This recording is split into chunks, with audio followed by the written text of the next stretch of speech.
I've received many comments on this video and I want to take a moment to respond. The main comment that I want to address is, I'm a false prophet leading many astray, for saying what I said about the mark of the beast. And to cut to the chase, I don't claim to be the guru. This is my interpretation from my study through Revelation. But what I know is this: we must read the book of Revelation fully in its context to understand it. Not a sentence, not a verse, not just a chapter, the whole letter. And to take it a step further, comparing and contrasting the Old Testament prophets as well. The letter is packed full of symbols and pictures that tell us. And since I've done this, I see that the mark is not literal or physical, it's symbolic. And I stand on that, and let me explain. If you examine this idea within the context of Revelation, you will find that Revelation is a book of marks. It seems most everyone has a mark of some kind. The 144,000, which to me represents a complete people of God, has a seal on their foreheads.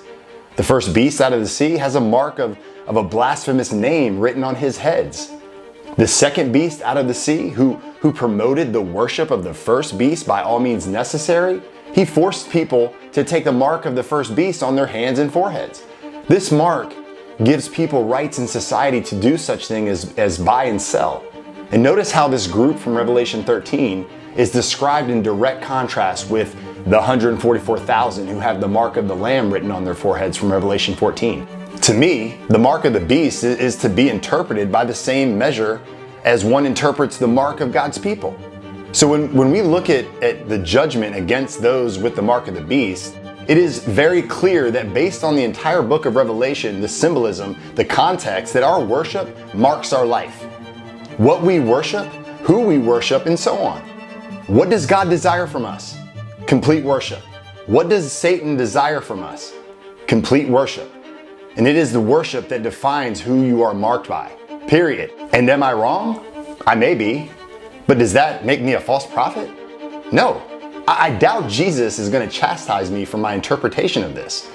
My advice to you is to stop trying to figure out the mark and focus on your worship of Christ. My advice is for you to get off the sideline and get in the war. My advice is for you to lose your critical spirit and ask yourself what you've done lately for Jesus.